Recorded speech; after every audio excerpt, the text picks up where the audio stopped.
말씀 사도행전 28장 30절, 31절 두 절 말씀을 함께 봉독하겠습니다. 바울이 온 이태를 자기 셋집에 머물면서 자기에게 오는 사람을 다 영접하고 하나님의 나라를 전파하며 주 예수 그리스도에 관한 모든 것을 담대하게 거침없이 가르치더라. 아멘. 오늘을 종려주일이라 그렇게 이야기를 하고 이번 주간을 고난주간이라고 그렇게 하면서 한국 교회뿐만 아니라 전 세계 교회, 거기다 로마 카톨릭까지 함께 고난주간을 지키는 그런 시간표 속에 있습니다. 월요일날 주일날 예수님께서 나귀를 타고 예루살렘에 입성하십니다.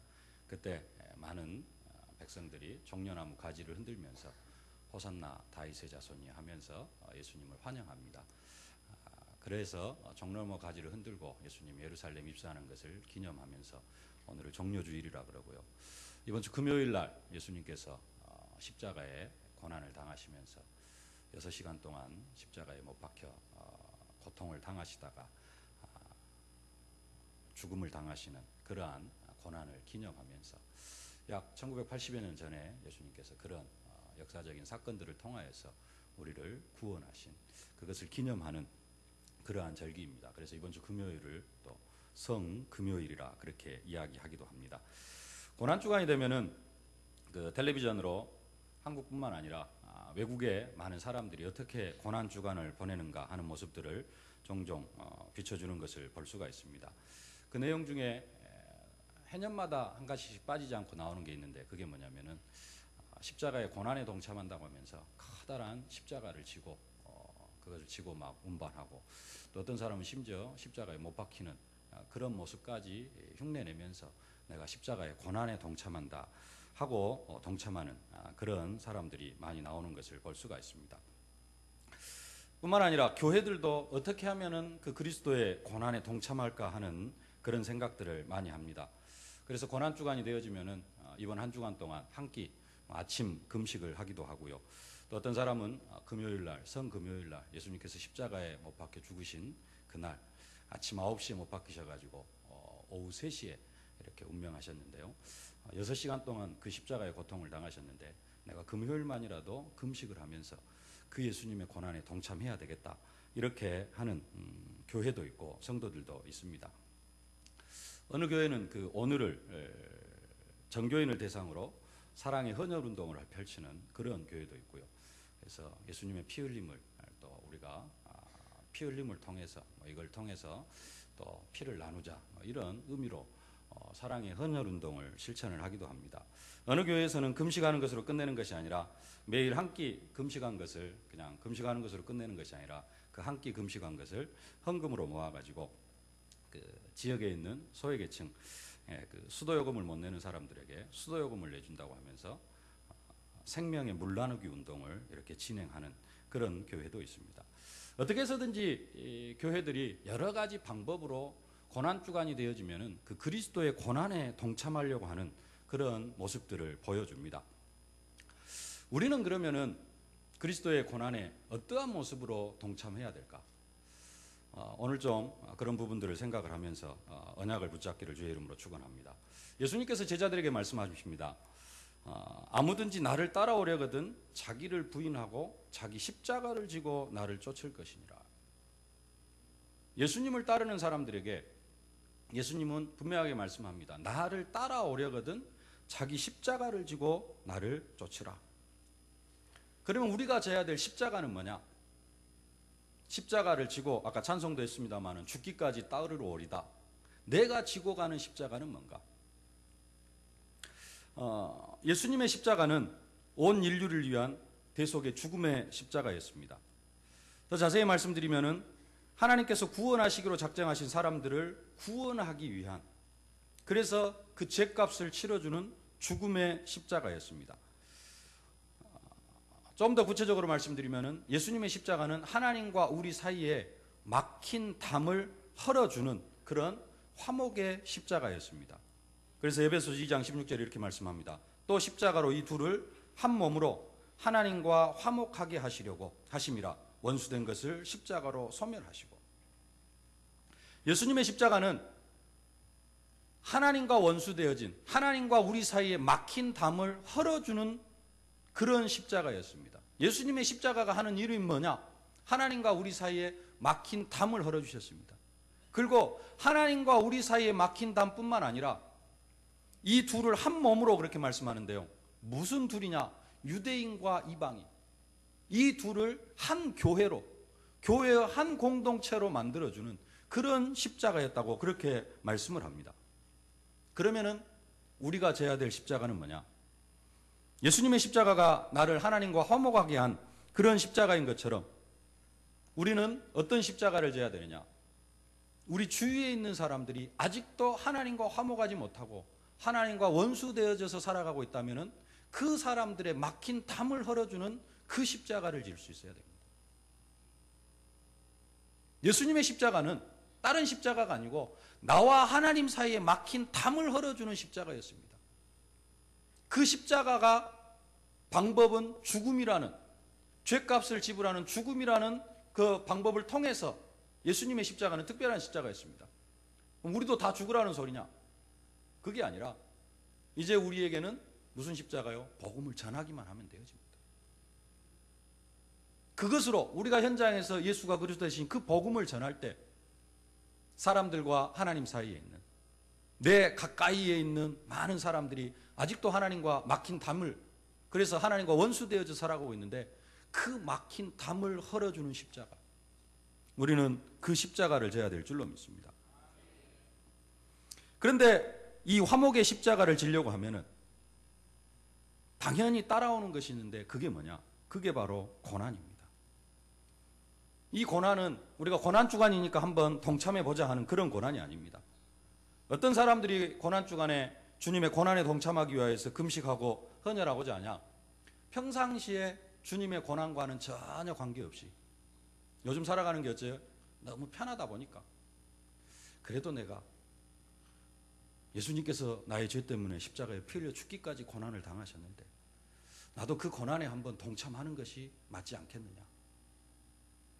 그래서 어떤 사람이 금식을 하고 그래요? 막 특별하게 평상시에 또 금식을 하면 모르는데 늘 안 하다가 고난주간 되니까 금식하고, 이런 사람들은 평상시 삶이 그냥 너무 편안해. 별 문제도 없어.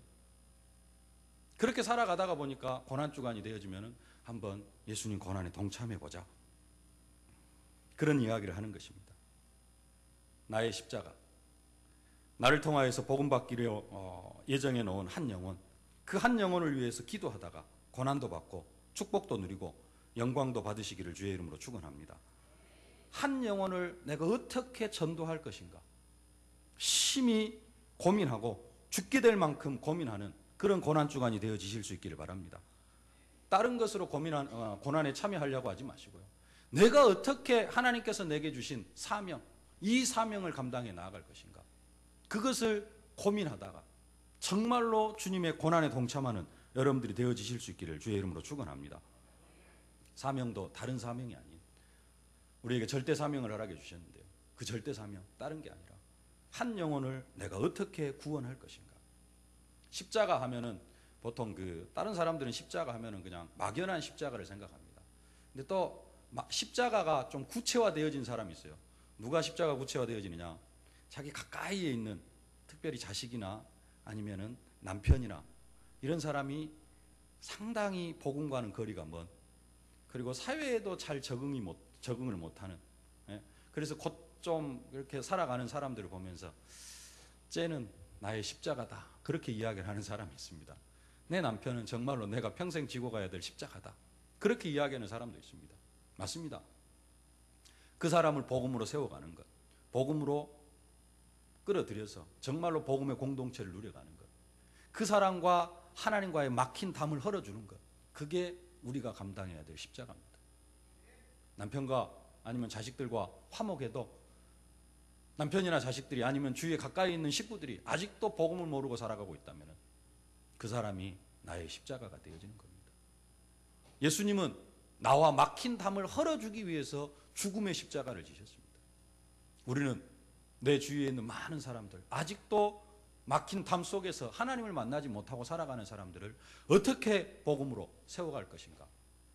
예수님은 그 십자가를 지기 위해서 심히 고민하여 죽게 될 만큼 고민하셨습니다.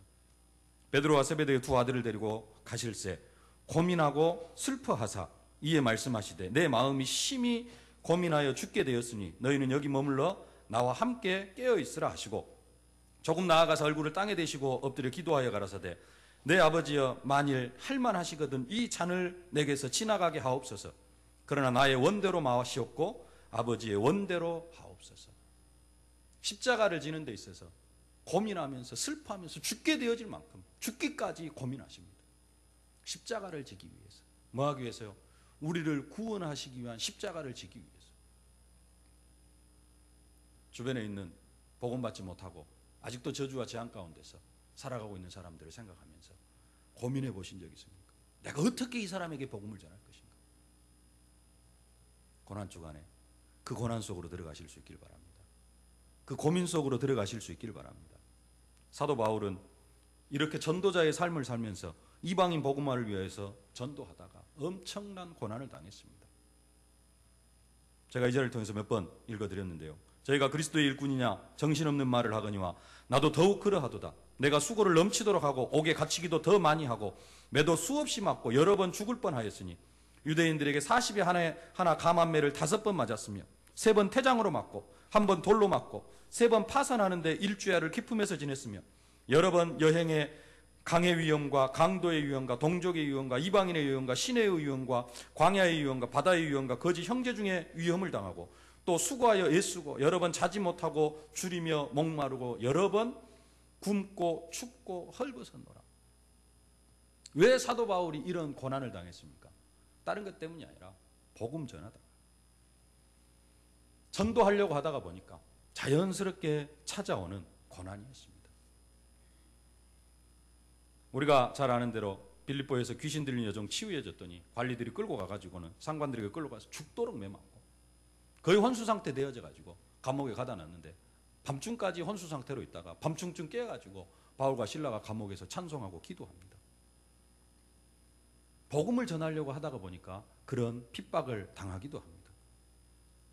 사도 바울이 고난 주간이니까 고난에 한번 동참해보자 하기 위해서 고난 속으로 들어간 게 아니라 평상시에 전도자의 삶을 살아가다가 보니까 평상시에 현장에서 전도를 하려고 하다가 보니까 십자가를 지고 주님을 따르려다 보니까 자연스럽게 고난을 당하게 되어진 것입니다.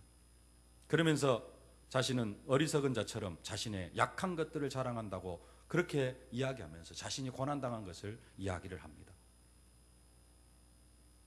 고난에는 두 종류의 고난이 있습니다.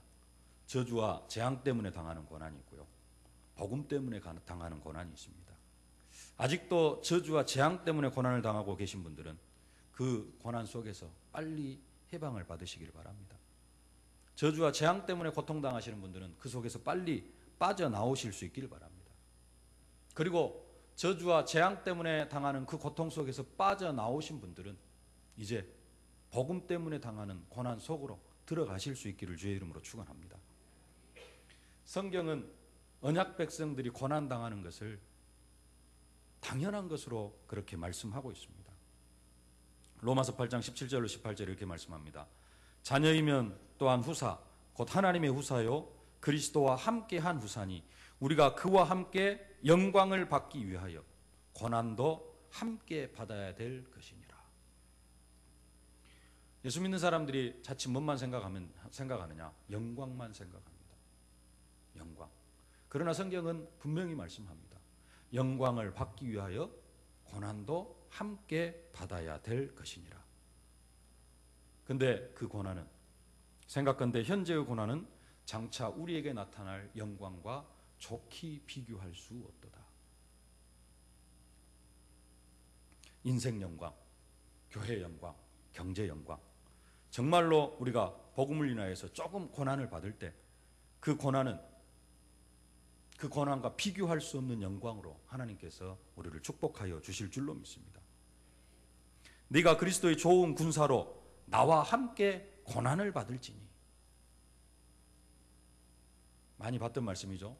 너희가 네가 그리스도 예수의 좋은 군사로 나와 함께 고난을 받을지니 군사로 다니는 자가 자기 생활에 얽매이는 자가 하나도 없나니 이는 군사로서 모집한 자를 기쁘게 하려 함이라. 우리를 영적 군사로 부르셨는데요, 군사로 다니면은 뭘 당할 수밖에 없다? 고난을 받을 수밖에 없다. 좋은 군사로 나와 함께 고난을 받을지니.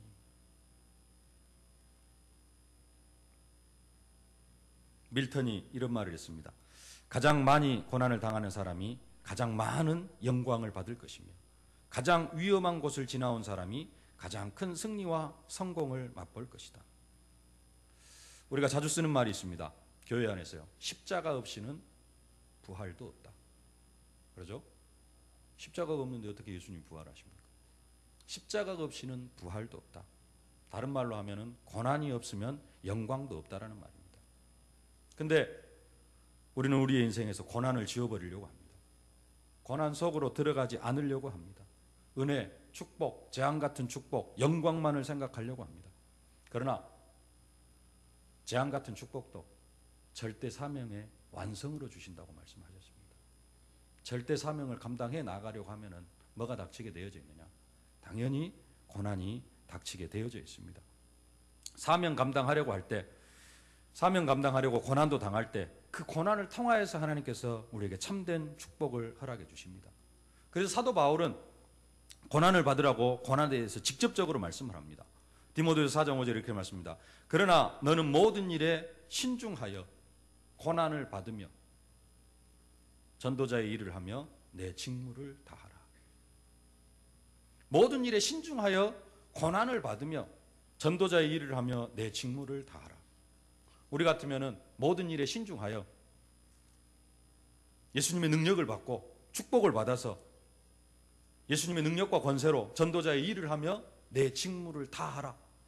우리 같으면은 그렇게 이야기를 할 텐데요. 저 같으면은 고난 받으라 소리가 아니고 축복 받으라는 것이 더 낫잖아요. 근데 사도 바울은 뭐라고 이야기하냐? 신중하여 고난을 받으며. 고난은 당연한 것이라고 말씀하고 있습니다. 언약 백성에게 있어서. 애매히 고난을 받아도 하나님을 생각함으로 슬픔을 참으면 이는 아름다우나 죄가 있어 매를 맞고 참으면 무슨 칭찬이 있으리요. 오직 선을 행함으로 고난을 받고 참으면 이는 하나님 앞에 아름다우니라. 이를 위하여 너희가 부르심을 입었으니 그리스도도 너희를 위하여 고난을 받으사 너희에게 본을 끼쳐 그 자취를 따라오게 하려 하셨느니라. 우리를 부르신 이유를 성경에는 여러 가지로 이야기를 합니다. 뭐 했다고 부르십니까? 함께 있고 전도도 하며 귀신을 내어쫓는 권세도 있게 하려 함이라. 하나님께서 우리를 부르신 이유 뭐 하기 위해서요? 전도하고 또 현장에서 귀신 내어쫓고 임마누엘의 축복 누리게 하기 위해서 예수님께서 우리를 부르셨다라고 그렇게 말씀합니다. 또 다른 성경에서는 베드로전서 2장 9절인가는 내가 서로를 위하여 복을 빌라 이를 위하여 내가 너를 불렀느니라. 뭐 하기 위해서요? 다른 사람들의 복을 빌어주기 위해서 내가 너희를 불렀다 이렇게 말씀을 합니다. 근데 오늘 베드로전서 2장 21절에는 오직 선을 행함으로 고난을 받고 참으면 이는 하나님 앞에 아름다우니 이를 위하여 너희를 부르셨느니라. 선을 위하여서 고난을 받도록 하기 위하여서 하나님께서 우리를 부르셨다라고 말씀합니다.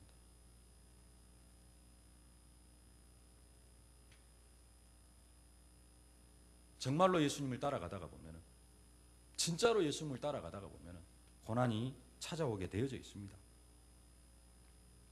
베드로전서 3장 14절에 이렇게 말씀합니다. 그러나 의를 위하여 고난을 받으면 복이 있나니 저희의 두려워함을 두려워 말고 소동치 말고.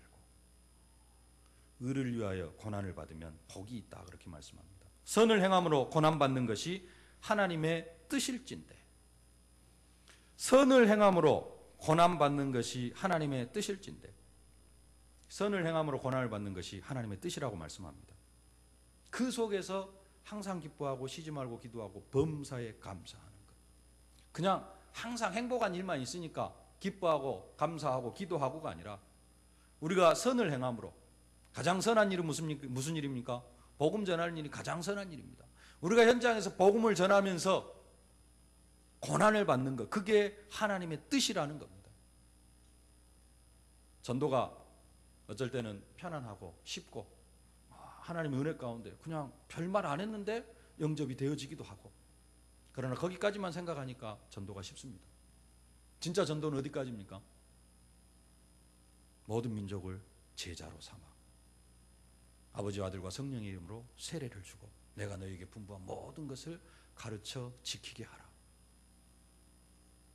영접하고 교회 데리고 와가지고 세례받게 하고 그 사람이 또 전도할 수 있을 만큼 제자로 세워가는 것, 거기까지가 전도입니다. 이게 쉬운 일입니까? 하나님이 하시는 일입니다만 우리 교회 지금까지 3,000명이 지나갔습니다.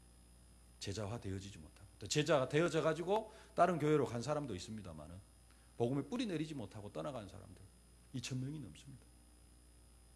그만큼 한 사람을 복음으로 양육하기가 그렇게 힘이 듭니다.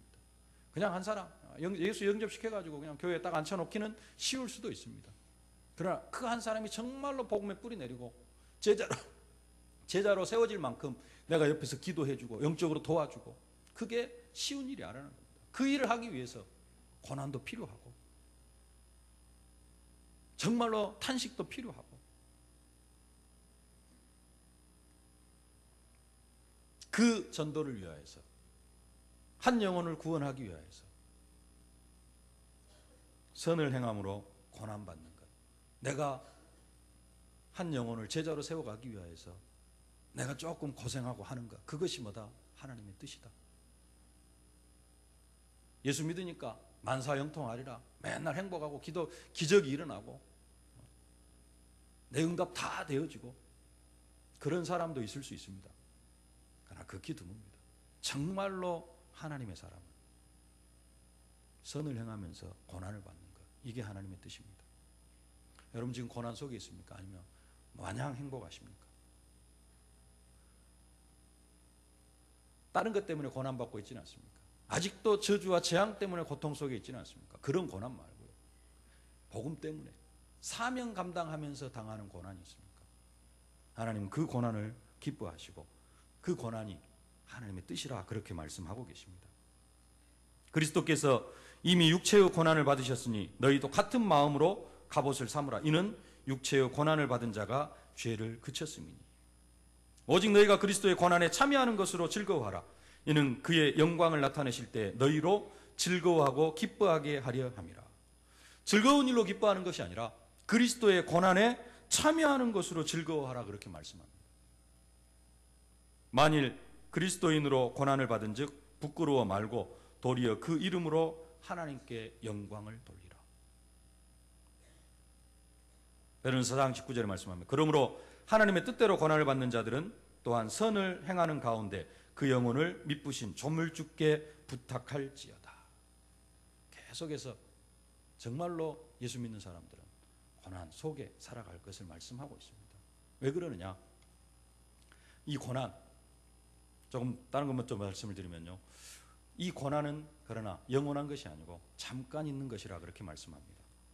모든 은혜의 하나님 곧 그리스도 안에서 너희를 부르사 자기의 영원한 영광에 들어가게 하시니가 잠깐 고난을 받는 너희를 친히 온전케 하시며 굳게 하시며 강하게 하시며 털을 견고하게 하시리라. 어떤 사람이 더 강하게 되어져요? 어떤 사람이 더 굳세게 되어집니까? 고난도 당해보고 환난도 당해보고 그런 사람이 더 굳세게 되어지고 털을 견고케 해 나가신다, 그렇게 말씀합니다. 네가 장차 받을 고난을 두려워하지 말라. 볼지어다 마귀가 장차 너희 가운데 몇 사람을 오게 던져 시험을 받게 하리니 너희가 10일 동안 환난을 받으리라. 네가 죽도록 충성하라. 그리하면 내가 생명의 면류관을 내게 주리라. 의를 위하여 핍박을 받는 자는 복이 있나니 천국이 저희 것임이라. 나를 인하여 너희를 욕하고 핍박하고 거짓으로 너희를 거스려 모든 악한 말을 할 때에는 너희에게 복이 있나니 기뻐하고 즐거워하라. 하늘에서 너희의 상이 큼이라. 너희 전에 있던 선지자들을 이같이 핍박하였느니라. 산상수훈 8복에 나온 내용입니다. 의를 위하여 핍박을 받는 자는 복이 있다. 나를 인하여 너희를 욕하고 핍박하고 거짓으로 너희를 거스려 모든 악한 말을 할 때는 너희가 복이 있다. 기뻐하고 즐거워하라. 다른 것 때문에 즐거워하는 것이 아니라 내가 복음 전하다가 핍박당하고 내가 현장에서 예수가 그리스도임을 선포하다가 욕을 얻어먹고 하는 그것으로 기뻐해라. 그런 사람을 하나님께서 축복하실 것이라고 말씀합니다. 그러나 우리가 염려할 필요는 없습니다. 그런 고난이 닥친다 할지라도, 우리가 그런 고난 속으로 들어간다 할지라도 우리가 염려할 필요는 없습니다. 왜 그렇습니까? 사람이 감당할 시험 밖에는 너희에게 당한 것이 없나니 오직 하나님은 미쁘사 너희가 감당치 못할 시험당함을 허락하지 아니하시고 시험당할 즈음에는 반드시 피할 길을 내사 너희로 능히 감당하게 하시느니라. 고난이, 내가 정말로 감당치 못할 고난은 하나님께서 허락하시지도 않습니다. 전도하려고 하는데요, 사명을 감당하지 못할 사람 같은 경우에는 편안하게 또 갖다 붙여주시기도 합니다. 근데 정말로 사명 감당할 사람에게는 그냥 단순하게 며칠 기도해가지고 복음 속으로 들어오는 그런 사람 말고요, 어떤 사람에게는 평생 기도해야 돼요. 그런 사람도 붙여주시고요, 옆에다가 계속해서 핍박하는 사람도 붙여주시고,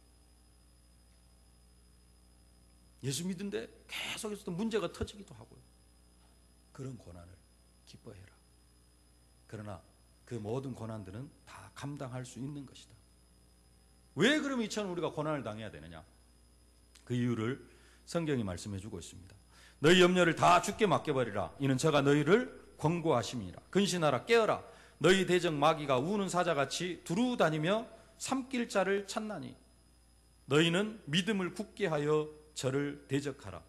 이는 세상에 있는 너희 형제들도 동일한 고난을 당하는 줄을 알미니라. 마귀가 우는 사자같이 두루 다니면서 우리에게 뭘 가져다 줘요? 고난을 가져다 줘요. 그래서 그 마귀를 대적해라. 우리가 응답받는 것, 한 영혼이 주께로 돌아오고 그 사명을 감당해 나아가면서 그 절대 사명을 감당해 나아갈 때 하나님께서는 우리에게 재앙 같은 축복을 허락해 주십니다. 마귀는 이 축복을 못 받도록, 저와 여러분들이 이 축복을 못 받도록 마귀는 계속해서 방해를 하는 거예요. 그래서 고난이 우리에게 닥칠 수밖에 없습니다. 사명 감당하려고 하지 않은 사람에게는 마귀가 건들 필요가 없어요. 가만히 놔둡니다. 그러면은 편안합니다. 그게 인생이 편안한 사람이에요. 진짜 사명 감당하려고 하는 사람, 고난이 닥칠 수밖에 없고, 진짜 그 고난을 통과하는 사람에게는 재앙 같은 축복이 임하게 되어져 있습니다. 여러분들이 다시 한번 고난을 재조명하는 그러한 축복의 시간이 되어지실 수 있기를 바랍니다. 하나님 앞에 쓰임받아서 최고의 축복 속으로 들어가려고 하니까, 재앙 같은 축복을 받아 누리려고 하니까 사단이 배가 아파서 여러분들을 공격하는 것입니다. 그래서 사명 감당하려고 할 때 고난이 있고, 사명 감당하지 않으려고 하는 사람은 고난도 없습니다. 행복하신 분들, 나는 요즘 너무 행복하다, 그러신 분들, 혹시 내가 사명을 감당해 나아가고 있는가 한번 점검해 보실 수 있기를 바랍니다. 사명을 감당하면서 행복하다면 그 행복은 그리스도 안에서 참된 행복인 줄로 믿습니다. 헬런 켈러가 이런 고백을 했습니다. 나의 생애에서 닥쳐오는 모든 고난은 하늘이 값없이 내리는 은혜다.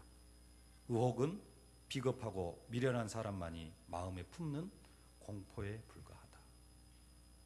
헬런 켈러, 보지도 못하고 듣지도 못하고 그런 사람이 자기에게 닥쳐오는 모든 고난은 하늘이 내게 값없이 내리는 은혜라, 그렇게 이야기를 합니다. 하나님께서 고난을 통해서 우리를 더 연단시키고 더 굳세게 하고 더 강하게 하고 더 재앙 같은 축복으로 인도하여 주시는 줄로 믿습니다. 성경에 최고의 축복을 받은 모든 믿음의 선진들이 다 이런 고난을 거쳤고 그런 고난 속에서 함께 영광도 누렸습니다. 믿음의 조상 아브라함, 100살 때까지 자식이 없었습니다. 100살 때까지 자식이 없었다. 결혼하고 나서 한 70년 자식이 없었습니다. 제가 한 3년 자녀가 없어 봤거든요. 참 이게 결혼해가지고 3년 동안 자식이 안 생겨요. 없어요. 참 그걸 안 느껴본 사람은 모릅니다. 우리 교회도 지금 결혼을 하신 지 좀 오래 지났는데 자녀가 없으신 그런 가정도 있는데 참 고민이 되어지고요. 참 기도가 되어집니다. 근데 아브라함은 70년 동안 자녀가 없었어요. 그것도 75살에 불러놓고 내가 너로 큰 민족을 이루게 하겠다. 자식 죽게 해놓고는 하나님 25년 동안 또 끌고 갑니다. 안 주셔요.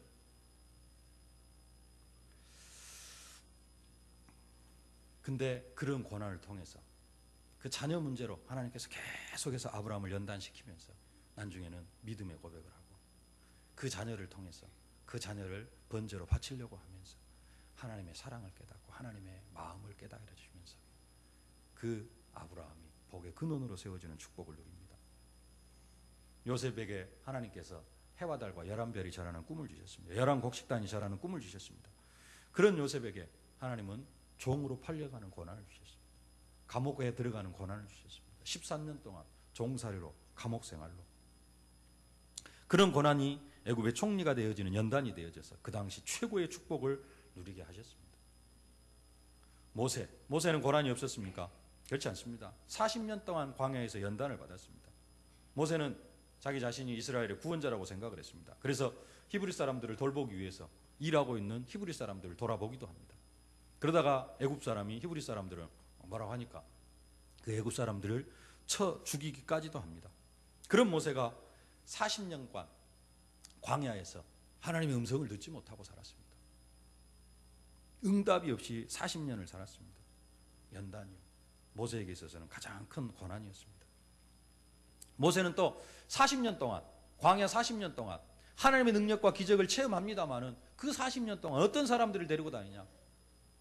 계속해서 하나님의 능력을 보여줘도 불신앙만 하는, 처음부터 끝까지 불신앙만 하는 그 이스라엘 백성들을 데리고 다닙니다. 그게 또 모세에게는 또 하나의 고난이었습니다. 모세 자신과의 하나님과의 관계성에서는 하나님의 능력을 체험하고 기적을 체험합니다. 근데 자기가 데리고 다니는 모든 이스라엘 백성들 틈만 나면 원망하고 불평하고, 여러분 자식들이 틈만 나면 원망하고 불평하고 한번 그랬다고 한번 생각을 해보십시오. 쥐어박아버려요. 네. 그럴 겁니다. 근데 모세는 40년 동안 그런 이스라엘 백성들을 끌고 다닙니다. 모세도 그런 고난 속에 있었습니다. 사무엘, 고난이 없다고 할 수도 있는데요, 그런 사무엘은 젖대자마자 성전에 들여졌습니다. 젖대자마자 평생을 엄마 품을 떠나서 살아간 사람입니다. 그런 고난도 있었습니다. 다윗, 사울 왕에게 쫓기면서 최고의 고난을 당한 사람 중에 한 사람이었을 겁니다. 나중에는 자식에게까지 쫓겨다니고요, 자식이 반역을 해가지고 부모도 별로 인정하지 않은 그런 고난 속에 살아온 사람이었습니다. 고난이 없는 사람은 한 사람도 없습니다. 다니엘, 예레미야, 눈물의 선지자, 고난이었습니다. 이사야, 사드락, 메삭, 아벳느고, 사도 바울, 아까 말씀드린 최고의 고난 속에 살았습니다. 다 고난 속에 살아온 사람들. 이들이 다 이런 고난을 믿음으로 이길 때 그들이 부활의 영광에 참여한 사람들이 되어졌습니다. 예수님은 십자가의 고난을 통해서 사흘 만에 부활하시는 그 부활의 영광 속으로 들어갔습니다. 아브라함은 자식이 없는 70년 동안이나 자식이 없는 그런 고난 속에서 믿음의 조상으로 세워지는 그런 부활의 축복 속으로 들어갔습니다. 요셉 13년 동안 고생했습니다만 그 고생을 통해서 애굽의 총리가 되어지는, 예수님으로 얘기하면 부활의 자리에 오는 거죠. 그런 부활의 능력 속으로 능력을 체험하게 되어졌습니다. 모세, 민족의 지도자로 세워지고요. 사무엘, 그 말이 하나도 땅에 떨어지지 않는 그런 응답과 축복, 선지자요 제사장이요 왕적인 축복을 누리는 그런 응답을 받았습니다. 다윗도 그런 고난을 통해서 이스라엘 최고의 왕이 되어지는 그런 영광을 차지하게 되어졌습니다. 오늘 본문 말씀 함께 봉독하십시다.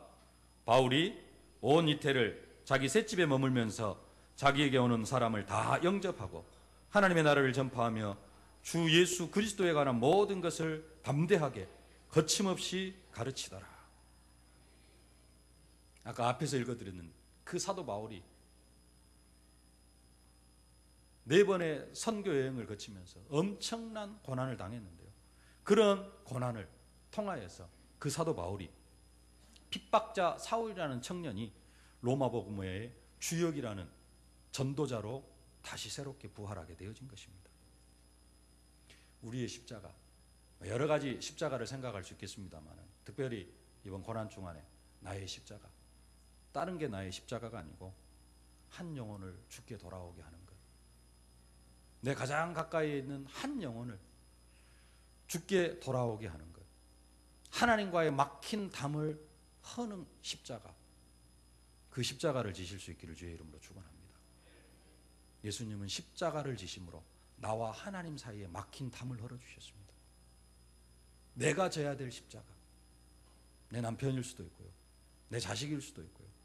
아니면 내 조카일 수도 있고 내 사촌 동생일 수도 있고 가까운 친척일 수도 있고 먼 친척일 수도 있고 직장 동료일 수도 있고 내가 져야 될 십자가. 그들이 하나님과 막힌 담 속에서 하나님을 만나지 못하고 있습니다. 내가 십자가를 짐으로 그 막힌 담을 헐어주는 그 축복을 누려야 되겠습니다. 근데 어떤 사람에게는 그 막힌 담이 쉽게 헐어지기도 합니다. 그러나 어떤 사람에게는 그 막힌 담을 헐기 위해서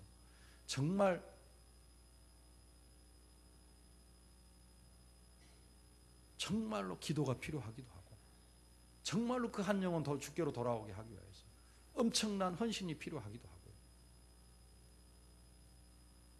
그것을 감당해 나아가려고 할 때 예수님이 그 십자가를 지기 위해서 눈물로 고민하면서 죽기까지 땀방울이 핏방울이 되도록 기도하셨던 것처럼 우리에게도 그런 기도가 필요한 그런 사람들도 있습니다. 그게 우리가 동참해야 될 주님의 고난입니다. 그게 특별히 고난 주간만 있는 게 아니라 우리의 평상시 삶 속에서 우리가 그 고난 속으로 들어간다면 하나님께서는 그 고난 속에서 우리에게 재앙 같은 축복을 허락하여 주실 줄로 믿습니다.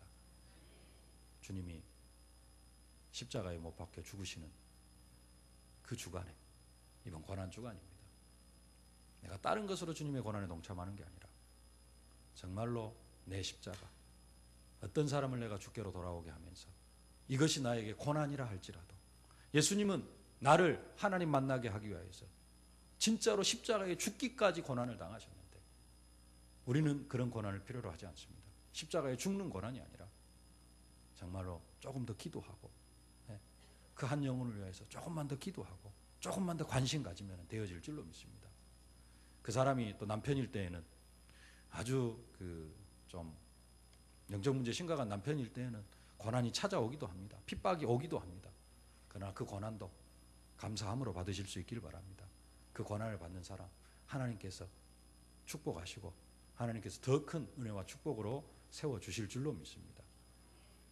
고난 주간에 정말로 십자가 지는 마음으로 한 영혼을 주께 돌아오게 하기 위한 그 십자가의 고난을 내가 짊어지기를 원합니다. 그래서 전도 대상자 한 사람이라도 적어보시고 기도하시다가 최고의 축복을 누리는 고난 주간이 되어지실 수 있기를 주의 이름으로 축원합니다. 살아계신 아버지 하나님, 은혜와 사랑을 진심으로 감사를 드립니다. 하나님과 나 사이에 막힌 담을 헐어주기 위하여서 우리 주님 고난의 십자가, 죽음의 십자가를 지셨사온데 하나님 이제는 우리에게 십자가를 지고 주님을 따라오라고 우리 주님께서 말씀하여 주심을 진심으로 감사를 드립니다. 이제는 내 주변에 아직도 하나님과 막힌 담 속에서 하나님을 만나지 못하고 있는 그 한 영혼을 주께로 돌아오게 하기 위하여서 이제는 그 십자가를 지고 주님을 따라가기를 원합니다. 십자가를 지고 주님을 따라갈 때 하나님 많은 고난들이 있을 수도 있지만 하나님 그 고난 속에서 그 고난을 하나님 기쁨으로 감사함으로 하나님의 뜻으로 받고 하나님 그 고난을 믿음으로 이기고 승리하는 저희들 되게 하여 주시옵소서. 예수님의 이름으로 기도하옵나이다. 아멘.